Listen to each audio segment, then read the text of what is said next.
The man I'd been secretly in love with for 10 years fell for my roommate while video chatting with me, and even asked me to help him pursue her. On the phone, his voice was as low and pleasant as ever. "I've never liked anyone like this before. Luci, please." But I couldn't hear even a trace of real pleading in it. It was as if he'd already decided I wouldn't refuse. With me, he had always been absolutely certain of victory. Chapter 1. Jordan was kissing my roommate, clinging to each other, inseparable, lost in affection. I stood there blankly, watching the scene, my heart feeling as if it had been torn open. The moment I agreed to help him pursue my roommate, I had already foreseen that something like this might happen, but when it actually did, I was still shocked and still devastated beyond measure. They were kissing too intently to notice that someone had appeared behind them. "Come over to my place tonight?" Jordan's voice was hoarse in the quiet night. My heart plunged instantly into an icy abyss,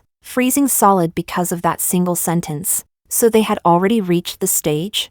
My roommate seemed to lightly punch him, laughter in her voice. "What are you thinking?" I promised Luci I'd help her look over her paper tonight. The two of them seemed to press their foreheads together and talked for a while longer. Even from a distance, it was obvious how close and tender they were. After seeing her off upstairs, Jordan turned around and finally noticed me. "Luciana?" He withdrew the smile from his face. I stiffly turned my head away, not daring to look at him, struggling to suppress my emotions. I lifted my foot and walked toward the dormitory. What I had just seen hit me too hard. Endless sourness and unwillingness flooded my heart, almost suffocating me. I had stayed by Jordan's side as a friend for a full 10 years. I had never once seen him show even the slightest warmth toward any other girl. Toward me, he had always been distant and rational, so clear-headed that I sometimes suspected that, in his eyes, I might be nothing more than a genderless companion. That was the first time I had ever seen him look truly moved. And yet, they had only known each other for 10 days. Just 10 days. But I had been secretly in love with Jordan for 10 years. Nearly my entire youth. Back then, I failed the college entrance exam and couldn't get into the same university as him. Later, I repeated a year and finally got in, but because of a mistake in my application, I was forced to go to a different city. Throughout college, we barely kept in touch. Now that his career had just begun to stabilize and I was busy with my graduation thesis, our contact was even rarer. Every time I suggested going to see him, he would reject me without hesitation. "Luciana, I'm very busy." Sometimes I couldn't help but call him on video, more often than not. After just a few sentences, he'd say he had to get back to work. I knew I had no right to complain. In his heart, I was just a friend he'd known for a relatively long time. Until 10 days ago, when my roommate borrowed my phone to take pictures and accidentally scrolled through my album, landing on a photo of Jordan. Her finger paused slightly, and she smiled. "This guy looks pretty good. Luciana, do you know him?" I clearly saw the interest in her eyes. I didn't answer. I forced an excuse and left, even though I knew they probably wouldn't have any connection. That night, I still couldn't fall asleep. A powerful sense of crisis surged over me like a tide, nearly drowning me. My roommate was the acknowledged goddess of our department. Her face was strikingly beautiful, bright and alluring, pure yet seductive. From the moment she enrolled, she had caused a sensation, yet she always carried herself with an air of indifference, distant yet teasing, hot and cold. In 4 years of college, almost no one had truly caught her eye. I never expected that a single photo would spark her interest in Jordan, and even less did I expect that, just as I impulsively gathered the courage to confess to Jordan, that emotionally distant, cold-hearted Jordan would fall in love at first sight with my roommate through a phone screen while video chatting with me. I remembered how bright his eyes were then, how his brows curved softly, as if he had tucked away his once sharp features, leaving only one person reflected in his gaze. I knew that look all too well. It was love at first sight. The day after the video call, Jordan took the initiative to call me and asked me to help him pursue my roommate. On the phone, his voice was as low and pleasant as ever. "I've never liked anyone like this before. Luci, please." It was the first time he had ever asked me for anything, and the first time he had ever called me Luci. Yet I still couldn't hear even a trace of real pleading in his voice. It was as if he had already decided I wouldn't refuse. With me, he had always been absolutely certain of victory. The moment I realized this, Bitterness and heaviness surged together, spreading to every corner of my body. But what could I do? I couldn't stop him from liking someone else, just as I couldn't stop myself from liking him. Endlessly, relentlessly, as if possessed. I agreed. I agreed to help him connect with my roommate, agreed to become this ridiculous matchmaker. What followed was only natural. Because of me, they added each other on WeChat and chatted every night until late. Jordan, the same man who always told me he was too busy, took 3 full days off just to come see my roommate. Today was supposed to be their first official meeting, but judging from what I'd just seen, they were already inseparable. Sure enough, the moment I pushed open the dormitory door, my roommate's voice reached me. Luci, I'm with him now. Chapter 2. Oh, that's great, I replied lightly, pretending nothing was wrong as I went back to my bed, sat down, and opened my laptop to revise my thesis. I typed several times in a row before finally managing to get even a single I right. My roommate laughed. It's all thanks to you, our great matchmaker. My fingers tightened instantly on the keyboard. A sharp pain stabbed through my heart. My fingertips trembling. Yes, they were brought together by me. I was the one who told Jordan all of my roommate's preferences, who advised him on what topics he should choose when chatting with her. I was also the one who told my roommate that Jordan had never had any other woman around him, that he was deeply devoted to her alone. For these 10 days, I had watched with my own eyes as Jordan showed her care and concern, watched my roommate smile unconsciously whenever she talked about him, watched them fall in love little by little. Many late nights, I buried my head deep into my blanket, yet I could still hear his voice messages coming from my roommate's phone. Be good. Don't stay up late. Good night. His breathy voice carried a faint smile, the low ending irresistibly sensual. It was a kind of tenderness and intimacy I had never possessed. At that moment, I clearly realized that I regretted it. I even found myself thinking, if I had lied to Jordan back then, told him that my roommate already had someone else she liked, with his prideful nature, he would definitely have given up. Then maybe I would still have had a chance to thank you. I didn't know when my roommate had come up behind me. She wrapped her arms around my shoulders affectionately, pulling me back from my thoughts. Tomorrow, Jordan and I decided to treat you to dinner. Luci, you won't refuse, right? My heart stalled, and instinctively, I opened my mouth to refuse. But my roommate didn't give me the chance. Jordan's going back to his company the day after tomorrow. Once I get my diploma next month, I'll move straight to his place. If nothing unexpected happens, after this meal, the 3 of us probably won't have many chances to meet again. As she spoke, she buried her head against my neck, rubbing gently in a coquettish way. Her slightly warm breath brushed against my skin, her voice soft and light. Luci, this is his idea too.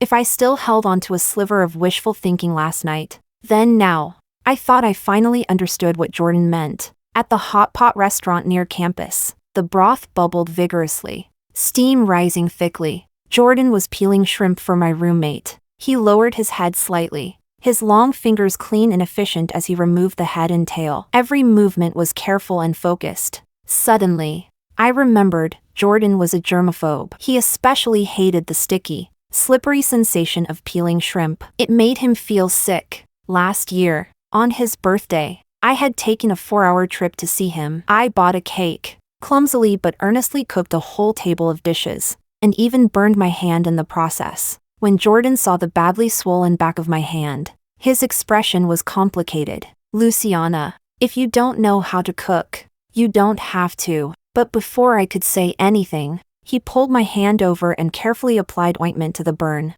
Bit by bit, Jordan was rarely that gentle with me. I felt dazed and at a loss. Looking at the plate of boiled shrimp on the table, I asked on impulse, "My hand isn't very convenient. Will you peel shrimp for me later?"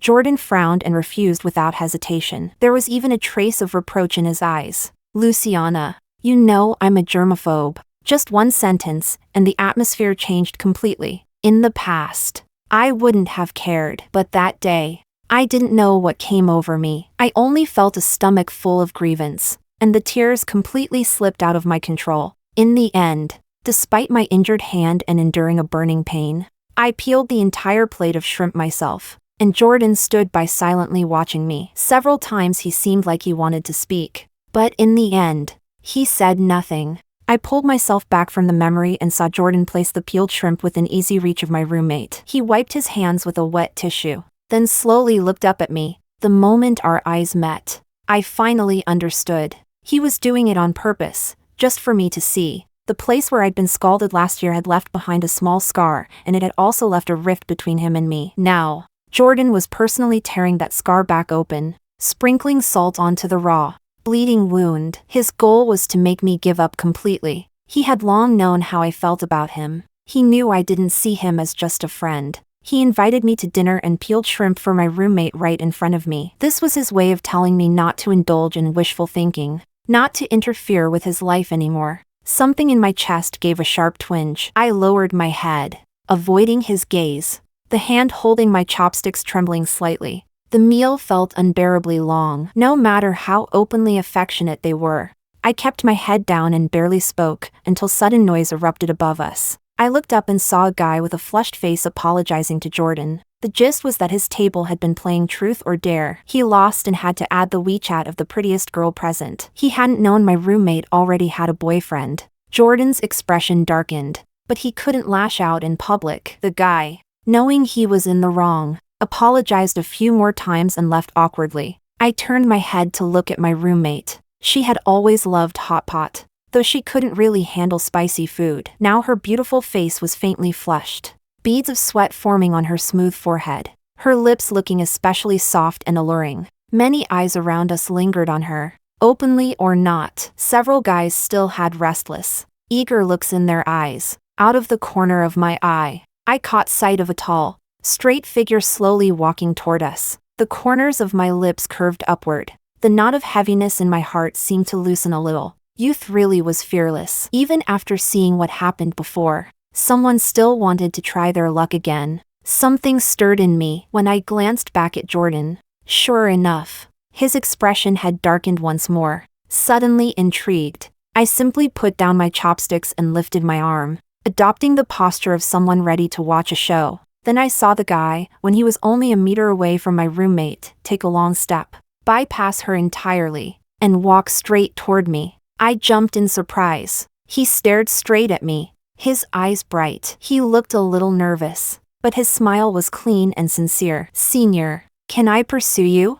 I froze for a moment and instinctively looked at Jordan. I didn't know if it was just my imagination, but his expression seemed even colder than before. Chapter 3. In that instant, countless thoughts and images flashed through my mind. In this one-sided pursuit that had lasted 10 years, it wasn't that I had never wavered. I had personally witnessed how Jordan rejected the girls who confessed to him, cleanly and decisively, leaving almost no room for dignity. So I carefully tucked away my love for him, enduring in silence, willingly remaining his gentle, considerate friend. But a heart full of passion received not the slightest response. What I got, time and again, was only his distance and restraint. Over time, the pain and exhaustion of loving without return nearly crushed me. When I learned that I hadn't managed to get into the same university as him, the emotions I had suppressed for so long finally reached their breaking point. For the first time, the thought of giving up crossed my mind. On the day of the farewell dinner, he didn't come. After it ended, a male classmate confessed to me. After I turned him down, he looked dejected, yet still unwilling to give up, insisting on walking me home. I thought about it. Going to my place meant we would inevitably pass by Jordan's house, for reasons I couldn't explain. I agreed. That night, the moonlight was beautiful. The boy walked beside me, trying every possible way to keep the conversation going. I responded seriously to everything he said until that familiar gate suddenly came into view. I stopped unconsciously and looked up, only to see Jordan standing on the balcony, staring at us coldly. When I got home, after showering and lying on my bed scrolling through my phone, I realized that someone had recorded the video of the boy confessing to me and posted it in the class group chat. The video was too noisy to hear clearly. The final shot showed the two of us leaving the private room together. Classmates who hadn't attended immediately started teasing in the chat. At that moment, I received a message from Jordan. "Do you want to repeat a year?"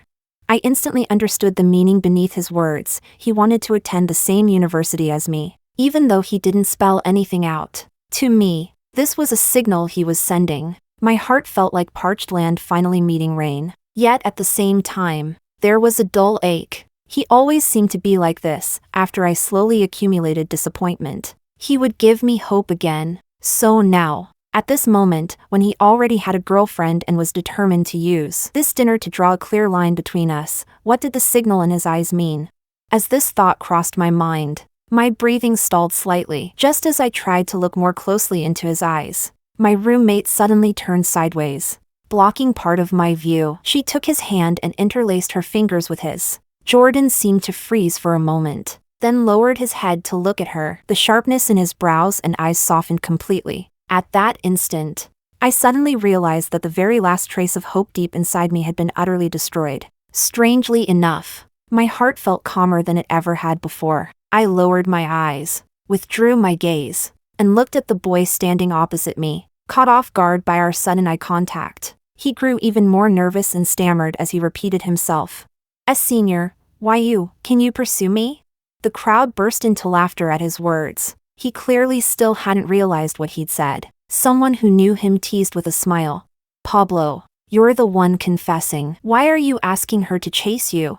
He stared at me blankly, as if finally realizing what had gone wrong. His face flushed all the way to the tips of his ears. Sure, I cut him off. This time, I didn't look at Jordan to see what expression he was wearing. Amid the noise around us, I quietly watched Pablo. I saw his Adam's apple bob, the redness at the tips of his ears slowly spreading to the backs of his ears. Down his neck, I smiled, unable to resist repeating myself once more. Sure. I realized that Pablo was truly the person who blushed most adorably out of anyone I'd ever met. After I said sure, Pablo, his face so red it looked like it could drip blood, grabbed my hand without a word and pulled me away. He led me to the nearest dessert shop and ordered several desserts. Setting them all in front of me, under my astonished gaze, he lowered his eyes slightly, gripping the spoon in his hand tightly. After a moment, he finally looked up, curved his lips into a smile, and said, I noticed you didn't really eat anything at the hot pot place. They say eating dessert can make people feel better. I looked at him, and suddenly realized that during that dinner, one I hadn't wanted to stay at for even a second, there had been someone not far away, quietly paying attention to me the whole time. He had seen the awkwardness and humiliation I couldn't put into words. He had seen the loneliness and desolation I tried so hard to hide. And so he took me away. It felt as if something inside my heart had been gently plucked. Dessert really did make people feel better. All day long, my mood stayed light. In the evening, Pablo and I walked together around the track. The wind lifted the hems of our clothes, and the setting sun dyed the clouds in layers of blazing red. Pablo cautiously reached out and took my hand. I tilted my head to look at him. All I could see was the clean line of half his profile, and the tips of his ears stained red by the sunset. That good mood lasted until Jordan sent me a WeChat message asking where I was. I didn't reply. He didn't ask again. I let out a deep breath, as if trying to expel all the pent-up bitterness I'd carried for years. Pablo and I stayed out late before returning to the dorm. After washing up, I started revising my thesis. Only after I'd fully polished it, adjusted the formatting, and emailed it to my advisor did I finally pick up my phone. At 11 that night, Pablo sent me a WeChat message asking if I was free tomorrow. After hesitating for a moment, I replied, I'm free tomorrow. He responded quickly, okay, good night. I froze for a second and glanced at the time. It was 3 in the morning. I stared at that message for a while, then suddenly thought of something and curved my lips into a smile. After drinking a glass of milk, I got ready to sleep. Only then did I notice that my roommate's bed was empty. The blankets were neatly folded. Tonight, my roommate hadn't come back. Chapter 4. The next day, I slept all the way until 10 in the morning. After getting up and washing up, I stood in front of the mirror and started doing my makeup. Just as I was finishing by applying lipstick, I suddenly heard the sound of a key unlocking the door. My roommate was back. I looked at myself in the mirror. My brows and eyes were calm, without the slightest ripple. The last time I caught them kissing, my heart had hurt so badly I could barely breathe. It felt as if my entire body had been torn apart and reassembled, bones crushed, then pieced back together one by one. But last night, knowing that they were together, possibly doing things far more intimate, My heart only felt a faint ache. The imagined, gut-wrenching pain never came. I even fell asleep not long after, dreamless through the night. I didn't know whether this meant I had finally let go of Jordan, finally let myself go, but I knew this was a good beginning. I pressed my lips together, evening out the lipstick bit by bit. By my ear came my roommate's slightly weary voice. He went back to the company. I turned around and saw that her face was pale. She looked utterly worn out. I stared at her in surprise and reached out, wanting to check whether her forehead was hot. But she turned her face aside, avoiding my touch. "I'm fine." I frowned. My roommate stared straight at me and said with some difficulty, "I slept with him." I looked at her and didn't say anything. After a long while, an extremely complicated expression suddenly appeared on her face. "Luci, do you think you and Pablo are possible?" I fell silent, but I was genuinely considering the possibility. After a moment, I lifted my eyes to meet hers and smiled. "Yes." She froze slightly. The gloom in her eyes faded, replaced by a sense of relief, as if a heavy weight had finally been lifted. When I went downstairs, I spotted Pablo standing at the entrance of the dormitory, waiting for me. He held soy milk and buns in his left hand, porridge in his right. Broad-shouldered and long-legged, he stood there like a life-sized cutout, drawing more than a few glances from passing girls. I walked over. "How long have you been here?" When Pablo saw me, his long eyelashes lowered, and he said with a red face, "Not long." Then he immediately added, "I bought 2 kinds of breakfast. You pick first, I'll eat the other one." I glanced at them casually. "I want the porridge." As soon as I said it, I froze. Pablo froze too. His heated gaze landed on my face, his Adam's apple rolling slightly, his face turning even redder. I hadn't expected that the place Pablo took me to would be an aquarium. The lighting inside was dim. Along both sides of the walkway were artificial seaweed and coral. Many kinds of fish lingered near the tunnel, seemingly curious about humans. I tapped lightly on the glass of one of the tanks. A transparent little jellyfish darted away in an instant, and I couldn't help curving my lips. I turned my head, wanting to say something to Pablo, only to find him holding up his phone, taking pictures of me. I raised an eyebrow and leaned over. "Let me see." It was a half-body shot. The girl was wearing a white dress, her collarbones and shoulders exposed, her skin fair and luminous, reflecting softly against the blue seawater. A few strands of hair were lifted slightly, giving her a natural, artfully messy beauty. It was obvious the person taking the photo knew what he was doing. The lighting was handled well, and the angle was just right. I tilted my head and smiled. "So you're actually really good at taking photos." My words came to an abrupt halt. Pablo's eyes were deep as he looked at me from very close range, so close that I could feel the tension in his body, his scorching breath, and the pleasant scent lingering on him. All of a sudden, my face started to burn, and my breathing grew rapid. Around 6:30, Pablo and I chose to take the bus back to campus. The windows were open, and all I could hear by my ears was the rush of the wind. From time to time, my mind replayed the moment just now, when Pablo's lips had almost brushed against mine, only for him to restrain himself and turn away. He had been breathing slightly hard then, telling me very seriously that he could wait. I couldn't help turning my head to look at him. Pablo was sitting up straight, posture upright, eyes fixed forward, the very picture of a proper gentleman. I suddenly remembered that after returning to the dorm last night, I had deliberately searched his name on the school forum. I found many confession posts written by girls, and some even listed his background in detail, what competitions he had participated in, what awards he had won. After looking at him for a while, I suddenly spoke up. "Why do you like me?" Pablo clearly hadn't expected that question and froze for a moment. I stared straight into his eyes, biting down hard on my lip. "You're outstanding. Why would you like me?"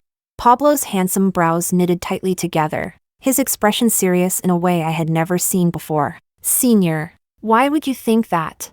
I looked at him without answering, his lips pressed together, tense. After a long pause, he sighed softly. "The first time I saw you wasn't at the hot pot place. It was at the aquarium." I froze. "The aquarium?" Pablo hummed in confirmation and said in a low voice, "That day, you were holding 2 skewers of candied hawthorns. Like you were waiting for someone. I watched as the anticipation on your face slowly turned into disappointment, the corners of your eyes reddening, even as you tried hard to hold it in. Then a little girl accidentally bumped into you. She clutched her nose and burst into tears. You squatted down in a flurry, fumbling for tissues to wipe her tears. And as you wiped, your own tears started falling too. So there you were, you and the little girl, crying while wiping each other's tears, until you were both too tired to cry anymore. Then you each took a skewer of candied hawthorns and shared them. At that moment, you felt. Pablo paused, as if recalling something, his face turning red again, both pitiful and adorable. I lowered my eyes, my face inexplicably growing warm. I remembered then, Jordan had happened to be on a business trip nearby. On the day he was supposed to leave after finishing his work,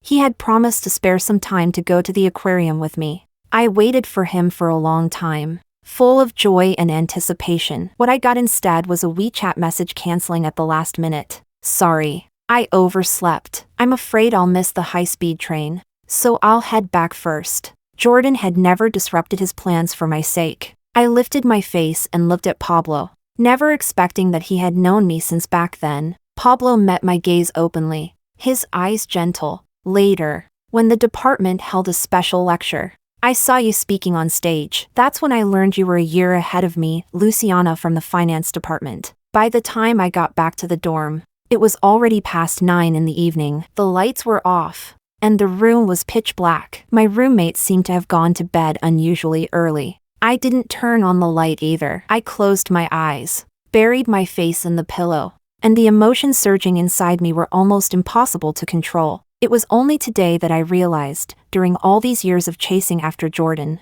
I had always been insecure, even though I had done so well. His repeated coldness and indifference, his occasional, impulsive teasing, drained me completely. They made me constantly doubt and deny myself, like a silkworm spinning its own cocoon, sealing myself in layer by layer. Timid and withdrawn, unable to see even a sliver of light, I had never imagined that someone named Pablo would appear and calmly, earnestly say to me, "You're great. Why couldn't I like you?" Something deep in my heart felt as if it had been lightly scalded. Then, slowly, warmth spread out in gentle waves. I took a deep breath, sat up, and opened WeChat to post a status update. The caption read, "You're great too," accompanied by the photo Pablo had taken of me today. Just a few seconds later, I received a message from Jordan. "Did you take him to that aquarium?" Immediately after came a second one. "Are you with him now?"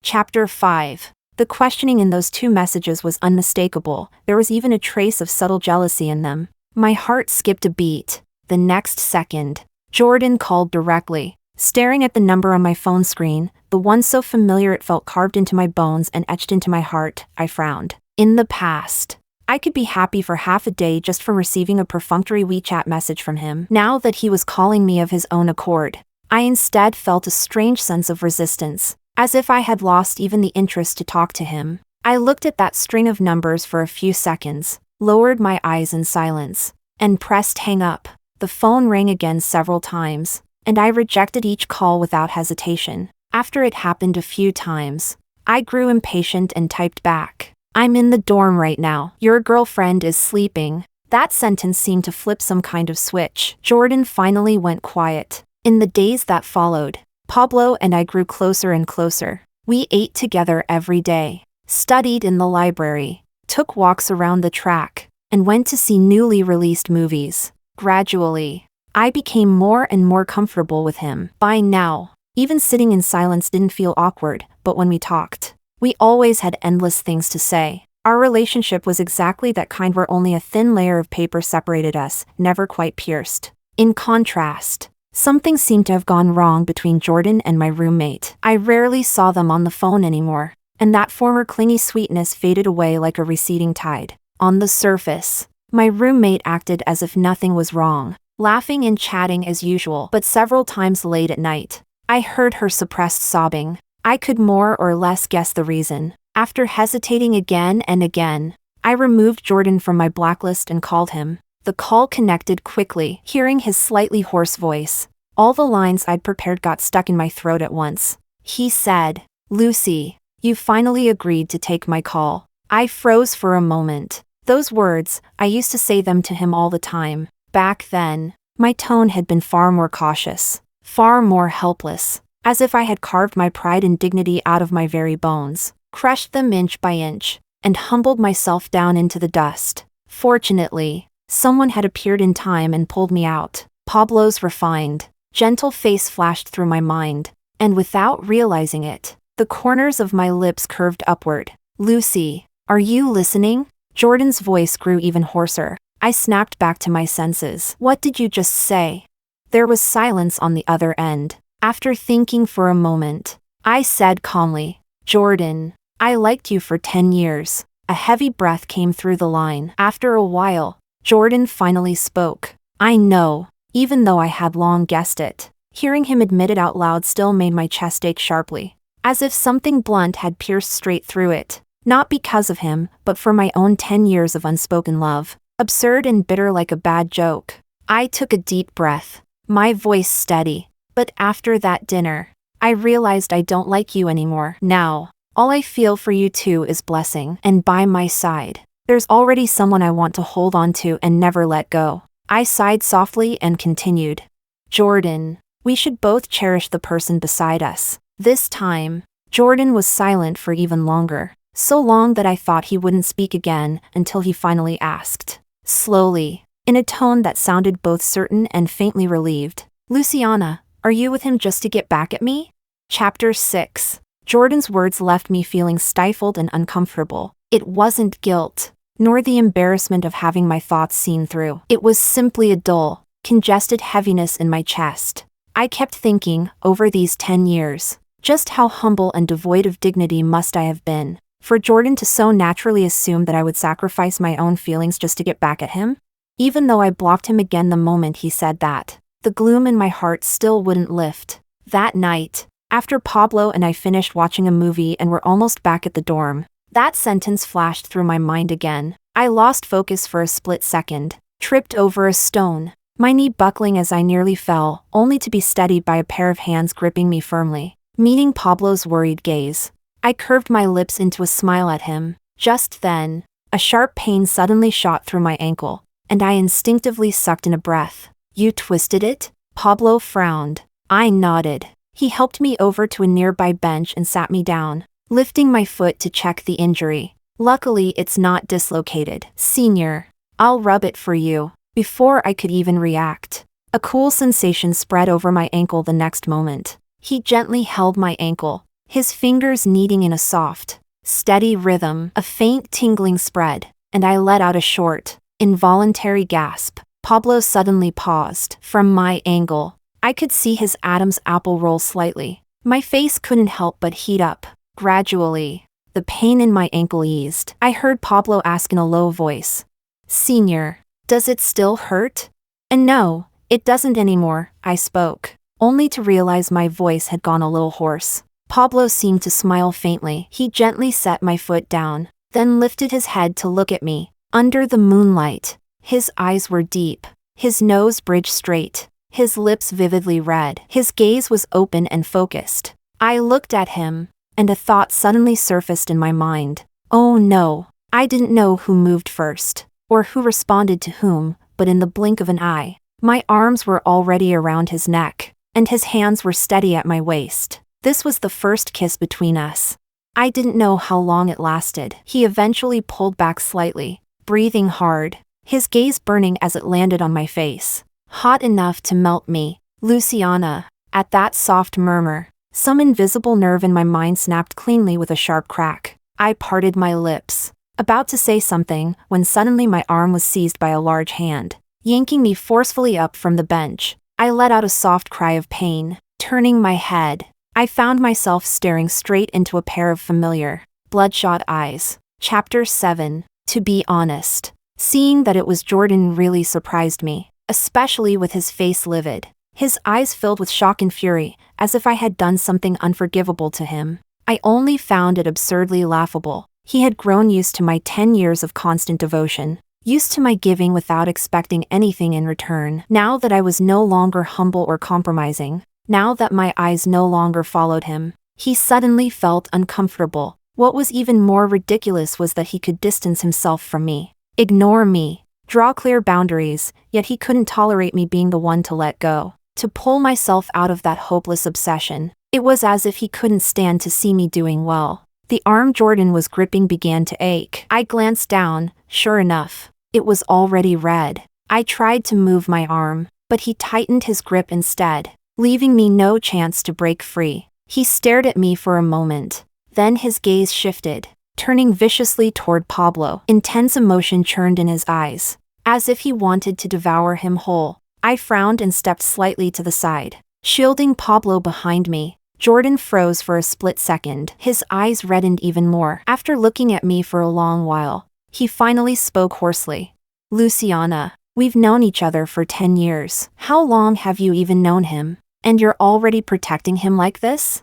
I looked at him and said flatly, "Pablo is my boyfriend." Jordan stiffened on the spot. I looked at his pale lips and reminded him, "You're gripping me. It hurts." Jordan snapped back to himself and slowly loosened his hold. The moment he let go, my footing suddenly gave way. I stumbled and fell straight into Pablo's arms, who was right beside me and quick to catch me. A piercing pain shot up from my ankle. I glanced at the badly swollen joint and only then realized, being yanked off the bench like that by Jordan had probably dislocated it for real. I suddenly wanted to laugh, and I did. Jordan stared at my ankle, clearly realizing what had happened. A flash of helplessness crossed his eyes. After a long pause, his lips moved. "I'm sorry. I didn't want to deal with him anymore." I tugged at Pablo's sleeve. "Take me to the hospital." Pablo immediately nodded and crouched down in front of me. "I'll carry you." Just as I was about to climb onto his back, a hand suddenly reached out, then froze midair. The fingers trembled slightly,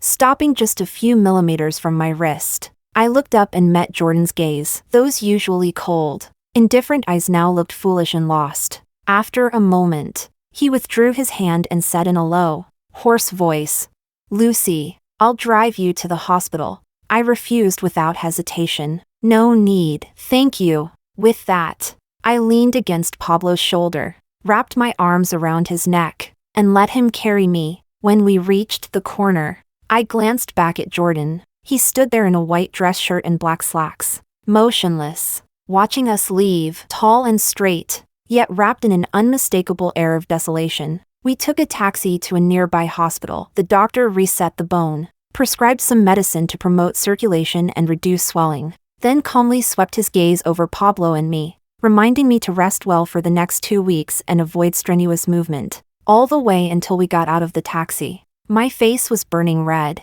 I gently pressed my cheek against Pablo's back, feeling his body heat, when I heard him say, "Senior, for the time being, move into the place I rent." The doctor's words flashed through my mind instantly. My heart started pounding. "Huh? Live with you?" Pablo paused, his tone carrying a smile. "I mean, your dorm is on the 4th floor. With your injury, climbing stairs won't be easy. My place has an elevator, and the environment's decent. If you stay with me, I can take care of you during the day. As for the nights," he chuckled softly, "I'll move back to the dorm to sleep." My face flushed completely. I gave a soft hum in response. Chapter 8. When we returned to the dorm entrance again, it was already around 11:30. I hadn't expected Jordan to still be there. When he saw me, he opened his mouth as if to say something. I frowned and turned my head away. As we passed him, Pablo suddenly spoke. "Luciana, you can just pack a few clothes tonight. I have everything else at my place. I'll come pick you up tomorrow morning." Out of the corner of my eye, I saw Jordan's body jerk violently. "Okay," I said. When my roommate heard that I was moving to the apartment Pablo rented, she wasn't very surprised. She simply smiled and said, "Pablo is a really good person." Looking at her face, which was gradually regaining its color and vitality, I asked, We broke up," as if she already knew what I was about to ask. Her expression was calm, her eyes unmoving. "From the night he called you 13 times in a row, I decided I didn't like him anymore." The next day, I brought up the breakup. I was stunned. "How did you know?" I clearly hadn't answered any of those calls. My roommate pressed her lips together and said, I once accidentally noticed that you'd set a special ringtone for his calls, Lovestory. I stayed silent. She smiled faintly. After that, the ringtone never rang again. You must have changed it. Or blocked him. I nodded. That night, I hadn't just blocked him, I'd also changed the ringtone to leave. Her gaze lingered on my face for a long while. In the end, she let out a soft sigh. Luci, he wasn't worthy of my feelings, and he wasn't worthy of yours either. I had to admit, Pablo was really good at taking care of people, at least. Very good at taking care of me. Living at his place for just over half a month, all I did was prepare for my graduation defense, play games, and eat the food Pablo cooked for me. I ended up gaining several pounds. I gloomily put down the mirror and looked up at Pablo, who was peeling an orange for me. These days, he'd been running back and forth between the dorm and here. He looked much thinner, his facial lines smooth and well-defined, handsome beyond words. I blinked, then lunged forward and buried my face in his chest, mumbling, "Once my foot is completely healed, I have to lose weight." Pablo smiled but didn't comment, simply feeding me a slice of orange. That night, a sudden torrential rain began to fall. Just as Pablo picked up an umbrella and was about to head out, I closed my eyes briefly and said softly, "Tonight, don't go back." Pablo stared at me for a while, seeing that I didn't add anything about regretting it. His hand tightened around the umbrella handle. In a hoarse voice, he replied, "Okay." In the middle of the night, I was jolted awake by a muffled clap of thunder. Turning my head, I saw that Pablo was still sleeping soundly beside me. I curved my lips, intending to go back to sleep, but when I lifted my eyes, I noticed the window hadn't been shut properly. Fine rain was drifting in from outside. Last time, worried that I might bump or injure myself, Pablo had ordered a plaster boot for me online, but my injury hadn't been that serious. After half a month, it had mostly healed, so I could now walk several steps even without the boot. I put on my nightdress and walked over to close the window. As I glanced down unintentionally, I saw a familiar figure downstairs. Chapter 9. My fingers paused. The night was deep, wrapped in darkness. By the faint glow of the streetlight, I could see his pale face and the flicker of fire at his fingertips. He was smoking. I had liked Jordan for 10 years. I knew he rarely smoked. He only did it when he was irritated, at his most agitated and out of control. During this period, I saw him appear near my place almost every weekend. He was so idle that it nearly gave me the illusion that he'd lost his job. I knew Jordan saw me too, but I didn't want to look at him for even one more second. I shut the window, pulled the curtains closed, then slowly walked to the living room and poured myself a glass of water. Then I heard the phone on the living room table, left there last night, ring. An unfamiliar number. I was silent for a moment, sighed, and still answered. The voice on the other end was low and hoarse, restrained yet tinged with confusion. He didn't say anything else, just kept calling my name over and over. Luci. Luci. Suddenly, I felt sad. Not heartache, not pain or hatred, just a brief dryness in my chest, so brief that only the word sad could describe it. I suddenly thought of a line from Lovestory. "'Cause we were both young when I first saw you. Because when I first saw you, we were both still young. When we first met, I was drawn to that quiet, aloof boy." I would pretend to pass by his classroom casually. I would memorize vocabulary day and night, studying desperately just to get into the same class as him. Back then, I didn't care about the outcome. Just seeing him from afar was enough to make me happy. Later, I became cautious and insecure, looking up to him as if he were a god, and he neither rejected me nor drew closer. Slowly, I realized that the hurt he brought me was almost equal to the wonder and strength he once gave me. Now, all my feelings for him, at this very moment, as he kept calling my name, vanished completely, almost miraculously. At last, I heard my own voice. "Jordan, I once really, truly, liked you very, very much, but now, I also truly, honestly, don't love you anymore." After hanging up, I went back to bed and lay down. Suddenly, an arm wrapped around my waist and pulled me close, my head resting against his chest. A new fish chain restaurant opened downstairs. Pablo said, "I heard it's been around for 10 years, really fresh. Lots of regulars. How about we try it for breakfast tomorrow?" His tone was calm, but I could still hear a hint of teeth gritting beneath it. I raised an eyebrow and hurriedly said, "No, no, no." Pablo paused, ruffled my hair, and said, "What? You don't like fish?" I lifted my face, hooked my arms around his neck, and said while holding back a laugh, "That's right, I don't like fish at all. I only like drinking porridge."